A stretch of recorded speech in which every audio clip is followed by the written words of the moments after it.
Ay, Dios. A ver, la tenemos esta noche a Tania Sánchez, que es directora de la Coordinadora de la Mujer, para ver de qué manera hemos mejorado o no hemos mejorado. Tania, ¿cómo estás? Buenas noches. ¿Hemos mejorado o no? ¿Cuál es la situación real de la mujer hoy en día como profesional o como trabajadora también en lo político? Buenas noches, Miriam. Un gusto siempre compartir contigo, con Luciana, agradecer la invitación. Y bueno, el día de hoy que de hecho planteamos que es un día de conmemoración de las luchas de miles de mujeres antes que nosotras, nuestras madres, abuelas, nuestras ancestras y nosotras mismas. Creemos que más que mejorar, estamos en resistencia, ¿no? Nos mantenemos en resistencia. De hecho, sabemos que después del COVID-19, que profundizó muchísimas brechas de desigualdad, como ustedes lo han mostrado en términos económicos, en términos del acceso a la salud, la educación. Muchos de estos indicadores han ido retrocediendo y bueno, a más que mejorar, más bien vemos con preocupación, con pena, que más bien estamos en afronte y en lucha para no perder lo ganado, ¿no? Y que bueno, la crisis que ahora está viviendo el país en términos económicos, ustedes lo muestran cada mañana como cada vez más hay que hacer alargar y hay que hacer alcanzar lo poco que se tiene para que en las familias se pueda comer bien. El hecho de que lamentablemente cada día todavía en nuestro país hay alrededor de 140 denuncias de violencia intrafamiliar. De estas, 30 son denuncias de violencia sexual contra niñas, adolescentes, y que todavía lamentablemente en nuestro país una mujer muere mejor dicho, una mujer es asesinada por el hecho de ser mujer cada 3 días. Ay, ¿no? Entonces vamos viendo así cifras desalentadoras y por eso hoy en todo el país nos movilizábamos y decíamos, hoy no hay nada que celebrar y todavía nos queda mucho por luchar, ¿no? Tania, a ver, tú haces referencia a la crisis económica, que definitivamente es un marcador muy importante, ¿verdad? Incluso lo que hemos vivido en la pandemia, etcétera. Pero hay otros motivos por el que tengamos que estar preocupados, por el que tengamos que seguir hablando de hechos de violencia, de situaciones complicadas, al margen de la economía, tal vez consumo de alcohol. ¿Qué está pasando con la sociedad boliviana? Pasa, Luciana, que la violencia en contra de las mujeres o la expresión, las distintas expresiones del patriarcado, como lo hemos venido diciendo en reiteradas oportunidades, es multidimensional, ¿no? No es lineal como lo hemos ido mencionando y ustedes mismas. La violencia es un efecto, no es una causa, ¿no? Como lo mencionabas.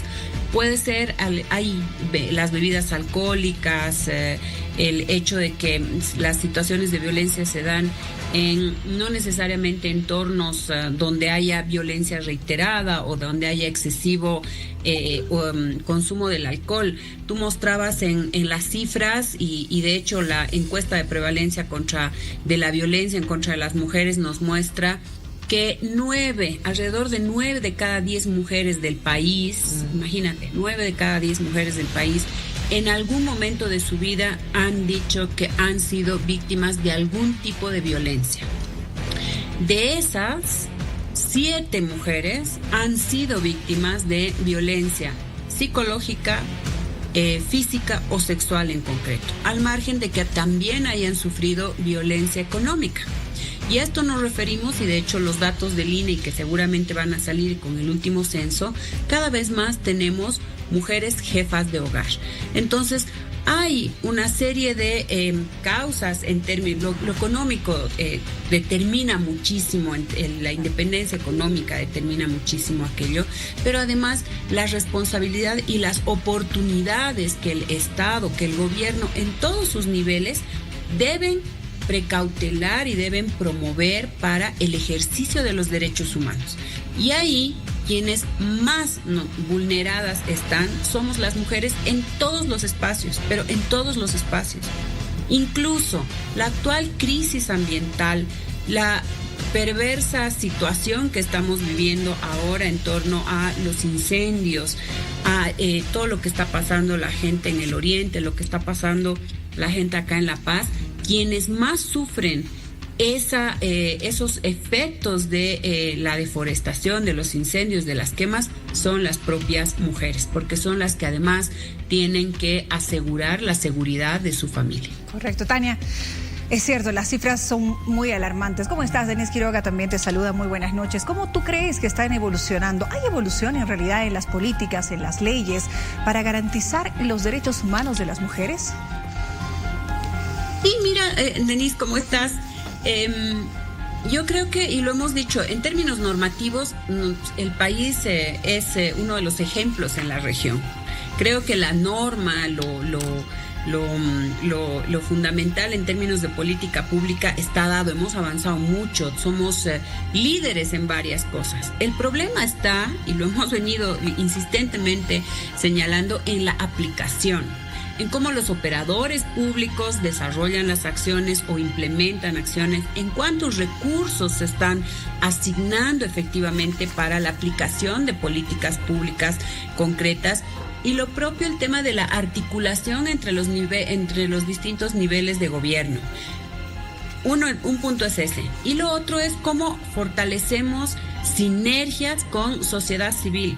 Desde sociedad civil hemos estado permanentemente desarrollando y desarrollamos acciones en relativamente la mayoría de los campos, en términos de apoyo económico, visibilización, por ejemplo, los temas de créditos, los temas fiscales. Cuando hablamos de temas económicos, uno mira las cifras de empleo, lo mencionabas, Miriam, pero casi el 70% de la población económicamente activa en el país no está empleada, ¿no? Se autoemplea, son emprendedores, emprendedoras, y de esas, alrededor del 70% son prioritariamente mujeres.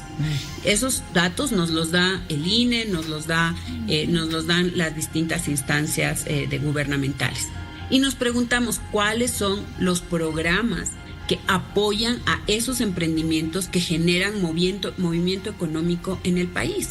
Entonces, las crisis y muchas veces la violencia, que es lo que más vemos, son un efecto, no una causa, de la precariedad en los hogares, de que muchas veces están las peleas, de que cada vez más las mujeres estamos cansadas de seguir soportando o aguantando situaciones en las que ya no queremos estar y que decimos nosotras podemos solas, ¿no? Estos muchas veces los casos que se ven esas son las causas, ¿no? Y son prioritariamente en las mujeres más jóvenes. Sí. Buenas noches, Tania. Voy a insistir un poco con el tema de la violencia económica y lo que implica, por ejemplo, el tema puntual del salario. Mujeres que ocupan los mismos puestos, los mismos cargos que hombres, pero tienen un salario menor. ¿Qué se puede hacer al respecto? ¿Hay que trabajar sobre la ley laboral o en qué? Bueno, de hecho, Tufín, buenas noches. La ley, nuestras leyes laborales son las más antiguas, ¿no es cierto? Y las que no se han modificado para ninguno de los sectores. Creo que en términos de la brecha salarial no es tanta la brecha salarial en el salario, ¿no? Según cifras del INE es más o menos el 27%, hay un 27% todavía de brechas en algunos espacios. Sin embargo, el mayor problema es que las mujeres tenemos doble y hasta triple jornada de trabajo, ¿no?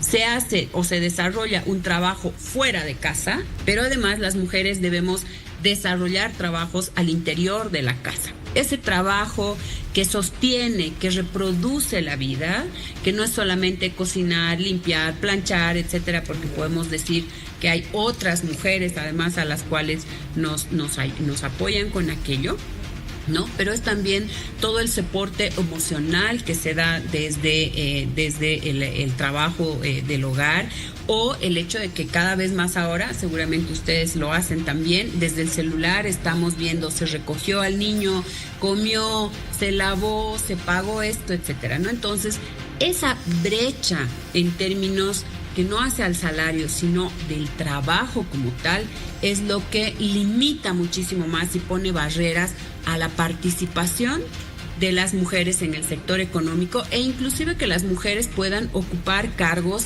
de decisión o cargos jerárquicos, ¿no? Que es donde mayores brechas existen. ¿Por qué? Porque todavía por esta nuestra cultura machista, por estos estereotipos tan arraigados, se plantea que son las mujeres las únicas responsables de sostener o reproducir la familia, ¿no? O lo que escuchamos, pasa alguna cosa dentro de casa y muchas veces nosotros mismos decimos, ¿qué habrá sido o dónde estará la madre?, ¿no? Cuando esa es una responsabilidad de la familia, y no solamente de la familia, sino de la política pública y de lo que desde el garante de derechos tiene que plantear en términos de servicios. Muy bien, queremos agradecer a Tania Sánchez, directora de la Coordinadora de la Mujer, por darnos estas cifras y en realidad el panorama que se vive después de tantos años en esta lucha por la igualdad de género. Gracias, Tania, muy buenas noches. Buenas noches, Denise, muy buenas noches a todas y bueno, gracias, a ustedes. Y hoy decimos, no es un día de felicitación, pero sí celebramos también el que son parte y las consideramos aliadas y también a este medio tan importante. Gracias. Gracias. Tania. Un abrazo.